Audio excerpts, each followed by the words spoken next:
नमस्ते विद्यार्थियों, कैसे हैं आप सब। आशा करता हूँ आप लोग सब अच्छे हैं, स्वस्थ हैं। आप लोग की तैयारी बहुत अच्छे से चल रही होगी। आप लोगों ने पिछला क्यू मीटर का लेक्चर देख लिया होगा। तो आज जो होगा क्यू मीटर पे बेस्ड हम कुछ पी वाई क्यूज़ करेंगे जो कि पिछले साल हमको पूछे गए थे। ठीक है, तो चलिए फिर स्टार्ट किया जाए आज का लेक्चर। तो पहला क्वेश्चन जो है वो गेट 2018 में इंस्ट्रूमेंटेशन ब्रांच को पूछा गया था। तो क्या क्वेश्चन क्या है? A high Q coil having distributed self capacitance is tested with Q meter. ठीक है, अ हाई क्यू कॉइल बोला है। First resonance at omega 1 is equal to 10⁶ radian per second is obtained with capacitance of 990 picofarad. तो ठीक है, omega 1 जो first resonating frequency वो हमको कितने पे मिला? 10⁶ रेडियन पर सेकेंड। और जो कैपेसिटेंस वैल्यू था वो क्या है? 990 पिकोफैरेड।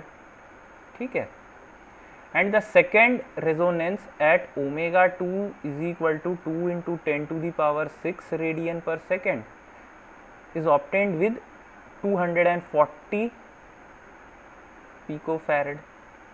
ठीक है, the value of inductance in millihenry of the coil is. अच्छा, तो हमसे कॉइल का इंडक्टेंस पार्ट पूछ रहा है इन मिली हेनरी।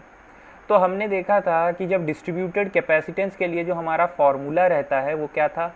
ये वाला था, C D is equal to C one minus n square C two by n square minus one. ठीक है, ये हमारा फॉर्मूला था। क्या था?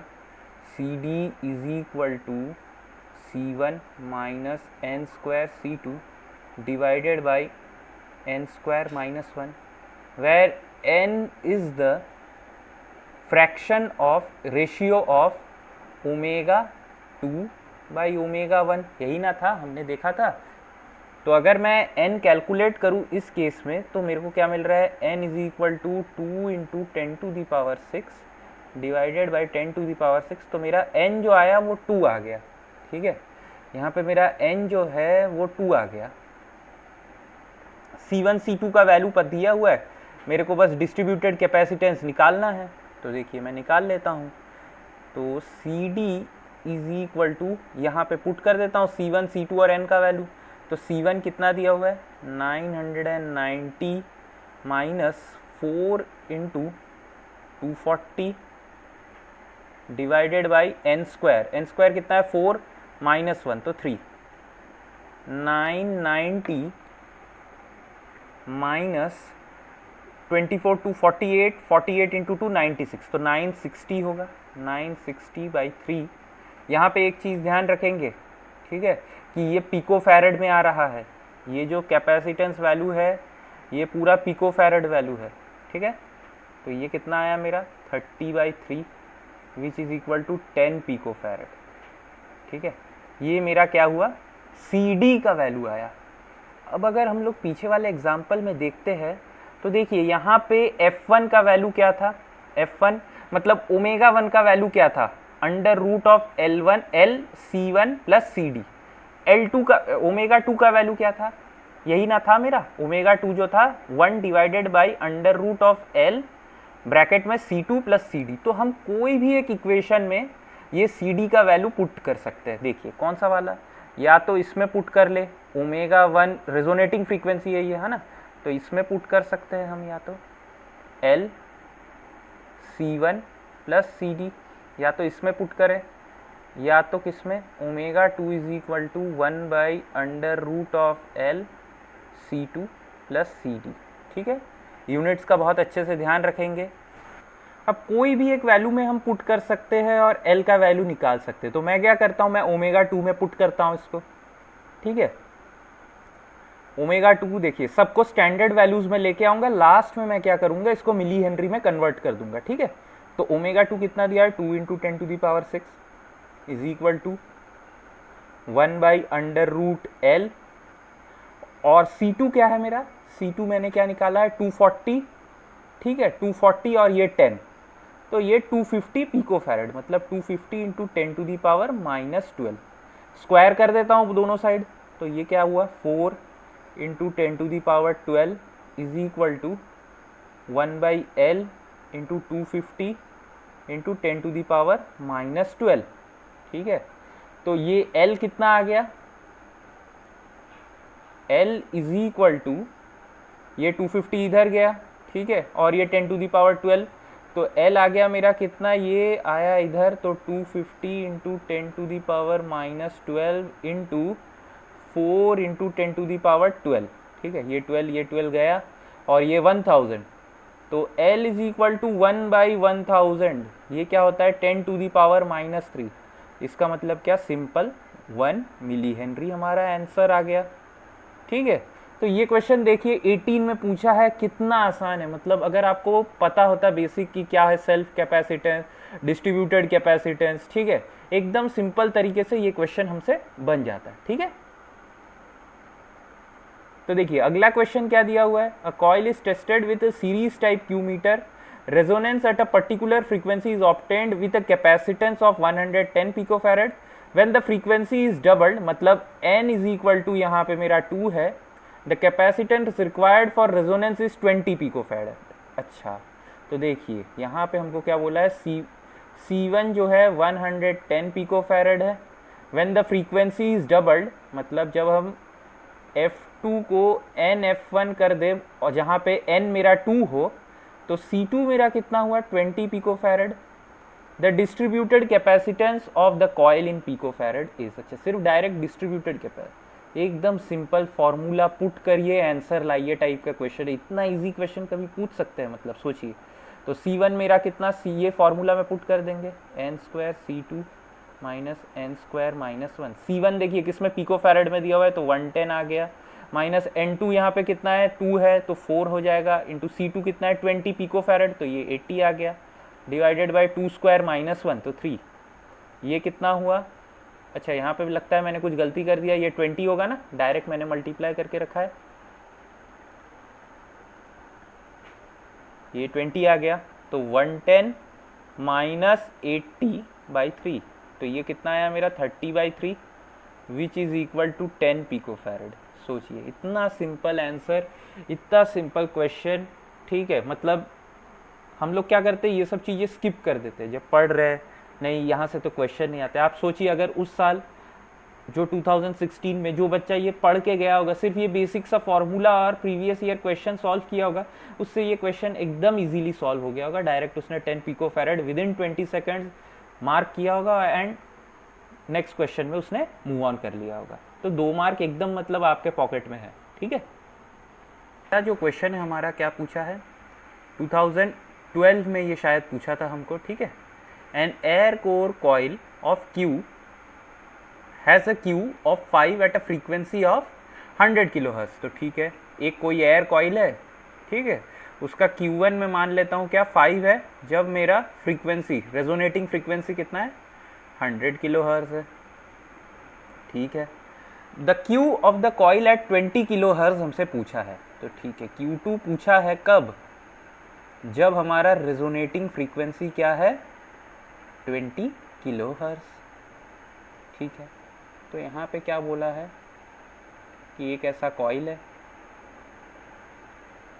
ठीक है, चाहे ये C है या जो भी है यहाँ पे, ठीक है, ये मेरा Q मीटर का सेटअप है, ठीक है, मैं ऐसे ही एक पकड़ लिया, ये बोला क्या है, ये मेरा कॉइल कंस्टिट्यूट कर रहा है, ये L है, ये R है, ये C है, ठीक है। तो फर्स्ट केस क्या बोला है, जब मेरा फ्रीक्वेंसी 100 किलोहर्ट्ज़ है तब मेरा क्वालिटी फैक्टर कितना आ रहा है 5 आ रहा है, जब मेरा रेजोनेटिंग फ्रीक्वेंसी 20 किलोहर्ट्ज़ है तब मेरा quality factor of this coil क्या होगा, ये मेरे से पूछ रहा है, ठीक है। अब देखिए यहाँ पे हमको क्या पता होता है कि क्वालिटी फैक्टर इज ω0L/R, ठीक है, यहाँ पे ये केस में L और R तो कांस्टेंट है ना, ठीक है, L और R कांस्टेंट है, तो मेरा क्वालिटी फैक्टर क्या है, डायरेक्टली प्रोपोर्शनल टू ω0 होगा, ठीक है। यहाँ पे L और R क्योंकि मेरा कांस्टेंट है, वेरिएबल तो है नहीं, तो इसका मतलब जो भी है ये मेरा डिपेंड करेगा किस पे, क्वालिटी फैक्टर रेजोनेटिंग फ्रीक्वेंसी पे, ठीक है। तो हमको बस इतना पता होना चाहिए, ठीक है। अगर हमको ये पता है तो हम क्या लिख सकते हैं, देखिए ऐसे लिख सकता हूँ क्या मैं इसको, quality factor of 1 by quality factor of 2 is equal to ω0 1 by omega naught 2, ऐसे लिख सकता हूँ क्या इसको? रेजोनेटिंग फ्रीक्वेंसी, ठीक है, ये मेरा क्या है, resonating frequency at this quality factor for this quality factor, और ये क्वालिटी फैक्टर किसके लिए? ये वाले फ्रीक्वेंसी के लिए। तो हमको यहाँ पे देखिए क्या पता है, Q1 तो पता है 5 है, Q2 पता नहीं है, ओमेगा नॉट 1, तो 2 पाई एफ लिख दूंगा, तो 2 पाई ऊपर नीचे कैंसिल हो जाएगा, तो ये F1/F2 लिख सकता हूँ। तो ये क्या हुआ, 100/20, ये 5 आ गया, तो Q2 इज इक्वल टू 1 आ गया, क्वालिटी फैक्टर मेरा 1 आ गया, ये क्वेश्चन का आंसर 1 आ गया, ठीक है। और अगर सपोज कीजिए आपको ये वाला जो देखने में अगर आपको सपोज कीजिए कि ये नहीं लग रहा है कि मैथमेटिकली सही नहीं है, तो हमको एक चीज़ पता है, क्या? बैंडविड्थ ऑफ RLC सर्किट क्या होता है? R/L रेडियन पर सेकेंड, ये हमको पता है कि नहीं? मतलब हम लोग नेटवर्क थ्योरी में देखे हैं ये AC एनालिसिस में कि बैंडविड्थ ऑफ RLC सर्किट क्या होता है? R/L radian per second. और एक इंपॉर्टेंट चीज क्या पता होता है हमको? Q0 इज इक्वल टू, अगर मैं यहाँ पे देखूं ये वाले इक्वेशन को, तो ये क्या लिख सकता हूँ मैं? Q इज इक्वल टू ऐसे लिख सकता हूँ क्या? ओमेगा नॉट R/L, और ये R/L को मैं बैंडविड्थ से रिप्लेस कर दूँ, नॉर्मल एकदम। फिर भी देखिए यहाँ पे बैंडविड्थ मेरा चेंज नहीं करेगा, बेसिकली सेम चीज यहाँ पे मैं कर रहा हूँ, क्योंकि मेरा बैंडविड्थ क्या है? R/L है। मैंने क्या बोला यहाँ पे? R/L for a coil change नहीं करेगा, बिकॉज L और R जो है ये मेरा कांस्टेंट है। तो Q is basically what? Proportional to omega naught आ गया मेरा, सेम चीज जो मैंने यहाँ पे निकाला था, ठीक है। तो ये बहुत ही एक सिंपल सा क्वेश्चन था। तो अगला क्या क्वेश्चन है हमारा? 2005, मतलब ये IIT बॉम्बे का क्वेश्चन है, ठीक है। थोड़ा सा देखते हैं ध्यान से। Figure shows a circuit which is a coil of resistance R, ठीक है, एंड इंडक्टेंस L, ये मेरा कॉइल सर्किट है। एट रेजोनेंस, अच्छा resonance the Q factor of coil is given by, अच्छा तो हमसे रेजोनेंस पे Q factor of the coil पूछा गया है। तो अब मेरे को एक बात बताइए, रेजोनेंस में हमको क्या पता होता है? Q इज इक्वल टू, हमको क्या पता होता है? XL/R होता है, ठीक है। अगर I से इसको मल्टीप्लाई कर दूं, क्योंकि ये मेरा सीरीज सर्किट है, तो I तो सेम रहेगा, तो मैं क्या लिख सकता हूं? Q is equal to IXL/IR, तो मेरा IXL क्या है? VL/VR, ठीक है। और एट रेजोनेंस ये मेरा क्या है? V0 है, बेसिकली ये जो है मेरा plus minus V0, capacitance value को V से। तो अगर मैं एट मतलब अगर मैं वोल्टेज लिखूं, KVL लिखूं यहाँ पे, तो कैसे लिख सकता हूँ? यहाँ से लिखूंगा V is equal to VR plus JVL minus JVC, ऐसे लिख सकता हूँ ना। क्यों मैंने JVL लिखा? क्योंकि जो हमारा इंडक्टर होता है इसका वोल्टेज क्या करता है? लीड करता है। कैपेसिटर में वोल्टेज क्या करता है? प्योर कैपेसिटर है, वोल्टेज लैग करता है 90 डिग्री से, तो इसीलिए मैंने इसको डायरेक्ट फेजर फॉर्म में लिख दिया है यहाँ पे, ठीक है। तो अगर मैं इसको सॉल्व करूँ तो क्या लिख सकता हूँ? V प्लस J कॉमन ले लेता हूँ, VL माइनस VC, ठीक है। यहाँ पे मैं क्या बोल सकता हूँ? एट रेजोनेंस, रेजोनेंस पे क्या होता है मेरा? रेजोनेंस कंडीशन क्या होता है? VL इक्वल टू VC हो जाता है, ठीक है। At resonance VL equal to VC हो जाता है, और जो V होता है ये मेरा किसके बराबर होता है? VR के बराबर होता है, ठीक है। तो मैं यहाँ पे इसको चेंज कर सकता हूँ, Q is equal to VL/V लिख सकता हूँ कि नहीं? तो मैंने यहीं पे बस बेसिकली इतना ही किया है, ठीक है। अब देखिए, अब मेरा सर्किट पे यहाँ क्या आया? Q इज इक्वल टू मुझे क्या मिला? VL/V, ठीक है। यहाँ पे देखिए मेरा क्या है? ये V माइनस V0/V ऐसा दिया हुआ है, ठीक है। तो अब मेरे को एक बात बताइए, VL को मैं किससे रिप्लेस कर सकता हूँ? VC से रिप्लेस कर सकता हूँ क्या? देखिए ये वाला इक्वेशन 1, और इसको मैं इक्वेशन 2 मान लेता हूँ, ठीक है। तो इक्वेशन 1 और 2 से मैंने ये लाया, अब मैं VL को VC से रिप्लेस कर देता हूँ ये वाले के हेल्प से, ठीक है। तो VC/V, अब बेसिकली यहाँ VC क्या दिया हुआ है? V0 दिया हुआ है, तो इसको मैं क्या लिख सकता हूँ? V0/V। आ गया मेरा आंसर, ऑप्शन बी। एकदम सिंपल सा क्वेश्चन, मतलब कुछ है ही नहीं। देखिए यहाँ पे सिर्फ आपको इतना ही पता होना चाहिए, बेसिक्स ऑफ आरएलसी सर्किट पता होना चाहिए और फेजर क्या होता है, बस इतना ही। अगर मैं यहाँ पे करंट का इक्वेशन लिखता तो कैसे लिखता, यहाँ पे तो करंट सबके लिए सेम है, खैर वो अलग बात है। यहाँ पे मैं करंट अगर लिखूंगा तो कैसे लिखूंगा, आई इज इक्वल टू ये V, ठीक है, V क्योंकि ये एक ही है, और क्या लिखूंगा, R प्लस जे एक्सएल माइनस जे एक्सी, बस यही नॉर्मल लिखूंगा ना मैं। अब अगर मैग्नीट्यूड ले लूँगा तो बस मॉड वैल्यू ले लूँगा, हो जाएगा यहाँ पे, और कुछ नहीं है, एकदम सिंपल सा है, ठीक है। तो मेरा आंसर क्या आ गया, ऑप्शन बी।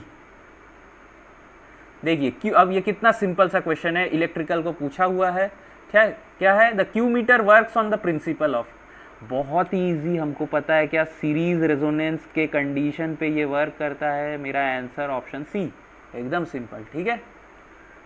देखिए अगला क्वेश्चन क्या दिया हुआ है, a Q meter having an insertion resistance of 0.02 ohm is used to measure inductance of a coil.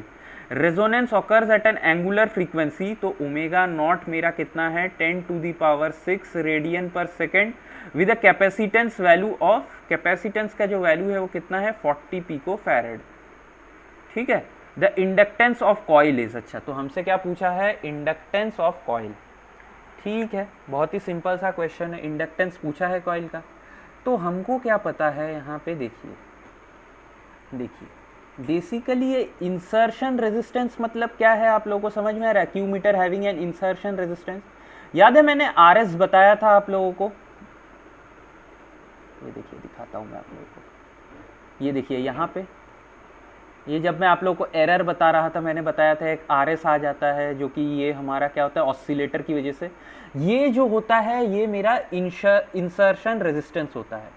अब देखिए ये नेक्स्ट डायग्राम में भी मेरा इंसर्शन रेजिस्टेंस है, लेकिन ये क्या कहीं पे भी इफेक्ट करेगा क्या मेरे रेजोनेंस फ्रीक्वेंसी को, क्योंकि आर का तो कोई पार्ट नहीं है। अगर सपोज कीजिए ये मेरा ऑसिलेटर है, ठीक है, ये मेरा इंसर्शन रेजिस्टेंस है कितना 0.02 ओम, ये मेरा वैल्यू ऑफ आर है जो कि सर्किट में है ऑलरेडी, ये मेरा एल है और ये मेरा सी वैल्यू है, ठीक है, ये दिया हुआ है, सी वैल्यू कितना दिया हुआ है 40 पिको फैरेड।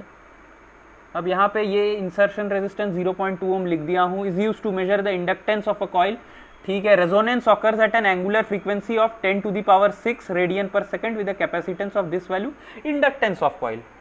अगर आप नॉर्मल रियल और इमेजिनरी पार्ट को इक्वेट करेंगे तो ये फिर से हम क्या देखेंगे, omega naught is equal to 1/√LC radian per second आ जाएगा, ठीक है, एकदम सिंपल सा, डायरेक्ट इसको पुट करते हैं यहाँ पे, 10⁶ इज इक्वल टू 1/√L, पता नहीं C कितना है, 40 × 10⁻⁻12, स्क्वायरिंग बोथ साइड कर देते हैं तो L मेरा क्या आ गया 1/40 × 10⁻⁻12 × 10⁻12, ये चला गया 1/4.25, L इज इक्वल टू 0.025 आ गया, ठीक है। तो अब इसको मैं क्या लिख सकता हूँ, 1/4 0. हाँ ठीक है, अगर मैं इसको हटाता हूँ तो ये क्या हुआ मेरा 25 × 10⁻⁻3, तो ये मेरा क्या आ गया 25 मिली हेनरी, देखिए 25 मिली हेनरी मेरा आंसर सी। अब यहाँ पे आप लोग सोच रहे होंगे कि ये इंसर्शन रेजिस्टेंस देने का क्या मतलब, देखिए आईआईटी वाले ना कभी कभी आपको कंफ्यूज करने के लिए, देखिए अब नॉर्मल जो बच्चा है उसको नहीं पता, वो सोचेगा कि ये आर को मैं कहाँ यूज़ करूँ, कौन से जगह पे यूज़ करूँ कि मेरे को कुछ ऐसा मिले। लेकिन हम लोग तो पढ़ रहे हैं इतने अच्छे से, इतना मेहनत कर रहे हैं, तो हमको पता होना चाहिए कि रेजोनेंस फ्रीक्वेंसी जब हम एक सीरीज आरएलसी सर्किट का निकालते हैं, रेजोनेंस फ्रीक्वेंसी जो है वो basically independent of resistance value रहता है, ठीक है। क्या बोला आपने, रेजोनेंस वैल्यू, रेजोनेंस स्पेलिंग गलत लिख लिया हूं लगता है, resonance frequency is independent of resistance, okay, ये हमको पता होना चाहिए। तो बेसिकली यहाँ पे और तो कुछ पूछा ही नहीं है, इतना सिंपल सा सवाल था, हम लोग सॉल्व करके तुरंत आगे बढ़ जाएंगे। ठीक है, देखिए ये आज का हमारा आखिरी क्वेश्चन है। क्या है, 2003 में पूछा है, a very low loss coil, low loss coil बोला है। देखिए लो लॉस कॉइल मतलब आर का वैल्यू जो होगा बहुत कम होगा, ठीक है, लॉसेस बहुत कम है। मतलब यहाँ ये वाले लाइन से हम क्या समझ रहे हैं, वेरी लो लॉस कॉइल मतलब आर का वैल्यू जो होगा काफ़ी कम होगा। आर का वैल्यू अगर कम होगा तो क्यू फैक्टर का वैल्यू ज़्यादा होगा। is tested with Q meter and the distributed self capacitance of the coil is found to be 820 picofarad। Okay, CD जो है हमारा कितना है, 820 picofarad है। Resonance occurred at an angular frequency of 10 to the power 6 radian per second. ये मेरा कब है, जब 10 to the power 6 radian per second with a capacitance of 9.18 with a capacitance of 9.18 nanofarad the inductance of coil. देखिए फिर से कितना simple question है ये, मतलब बार बार हम लोगों से इतना सिंपल क्वेश्चन पूछ रहा है। हमने अभी पीछे देखा है कि omega naught is equal to 1/√L C plus C D, यही ना था। देखिए कितने बार हमने ये यूज़ किया है, मतलब अब क्या कर सकते हैं, आग जा रहा है ऐसे, देखिए ठीक है, यहाँ पे हमने यूज़ किया है, ठीक है, यहाँ पे हमने वही सेम चीज़ यूज़ कर रहे हैं। तो यहाँ पे तो देखिए एकदम ही हम लोग मतलब बार बार यूज़ कर रहे हैं। तो कोई यहाँ पे डिस्ट्रीब्यूटेड कैपेसिटेंस को हम बार बार यूज़ कर रहे हैं, बिकॉज ये हमारा क्या है, जब इक्विवेलेंट कैपेसिटेंस निकालते हैं तो ये पैरेलल में आ जाता है। ठीक है, तो पैरेलल में आ गया तो हम लोग ऐसे ऐड कर देते हैं कैपेसिटेंस में। तो इतना तो हमको मतलब एकदम बेसिक आइडिया होना चाहिए कि एग्ज़ाम देने जा रहे हैं कि क्या हो रहा है। तो बस अब वैल्यू पुट कर देंगे और सॉल्व हो जाएगा ये। 10 to the power 6 is equal to 1/√L। L क्या दिया हुआ है, अच्छा इंडक्टेंस ही तो फाइंड करना है हमको, L फाइंड आउट करना है। C 820 पिकोफैरड है CD, और कैपेसिटेंस कितना है 9.18 नैनोफैरड। देखिए ये जो है हमारा, अब यहाँ पे CD दिया हुआ है 820 पिकोफैरड और मेरा कैपेसिटेंस कितना दिया है 9.18 इंटू 10 to the power -9। ठीक है, अब मैं क्या करता हूँ कि यहाँ से पिकोफैरड मतलब क्या, इसको मैं अगर मैं यहाँ पे इसको हटाता हूँ यहाँ से, तो इसको मैं क्या लिख सकता हूँ 9.180 इंटू 10 to the power -12 लिख सकता हूँ ना ऐसे। और अब इनको ऐड करता हूँ 820 9180, तो 0 8 और 2 1, ये भी 10 और ये 1, तो 10 आ गया मेरा। ठीक है, 10,000 पिकोफैरड आ गया। तो अब अगर मैं 10,000 पिकोफैरड लिख दूँ, ठीक है ऐसे लिख दिया, ये एकदम सिंपल। अब बस इसको सॉल्व करना है, सॉल्व कर लेते, स्क्वायरिंग बोथ साइड कर लेते। तो L क्या हुआ मेरा 1/10 to the power 4 into 10 to the power -12 into ये जब स्क्वायर होके इधर आया तो 10 to the power 12, ये कैंसिल हो गया। 1/10 to the power 4, तो ये मैं क्या लिख सकता हूँ, अगर मैं 100 से मल्टीप्लाई कर देता हूँ, यहाँ पे 100 से मल्टीप्लाई किया, नीचे भी 100 से मल्टीप्लाई करूँगा तो 10 to the power 6, इसका मतलब क्या आया 100, ये क्या हुआ 100 माइक्रो हेनरी मेरा आंसर क्वेश्चन का। इतना सिंपल क्वेश्चन है, देखिए 100 माइक्रो हेनरी क्वेश्चन का आंसर, एकदम सिंपल, कोई इसमें डिफ़िकल्टी नहीं। तो इसी के साथ क्या हुआ कि हमारा ये वाला क्यू मीटर का चैप्टर भी ख़त्म हुआ। ठीक है, तो आशा करता हूँ मैं आज का लेक्चर आप लोगों को अच्छा लगा होगा। अब मैं सोचता हूँ कि नेक्स्ट क्लास में हम लोग को पढ़ना क्या है, तो आप लोगों के दिमाग में अगर कुछ रहता है, कोई सजेशन है, तो आप लोग बताइए, मैं उसी टॉपिक को कवर करूँगा, नहीं तो मेरा जो मन होगा मैं उसी से स्टार्ट कर दूँगा। ठीक है, ऐसा कोई इशू नहीं है। हम लोग most probably half of the syllabus cover कर चुके हैं। ठीक है, मेजरमेंट का हाफ सिलेबस हमारा कवर हो चुका है, अब रेस्ट रिमेनिंग हाफ बचा हुआ है, उसको भी जितना जल्दी हो सके हम लोग कोशिश करते हैं कि फास्ट वे में कंप्लीट कर लेते हैं। ठीक है, तो चलिए फिर मिलते हैं नेक्स्ट क्लास में।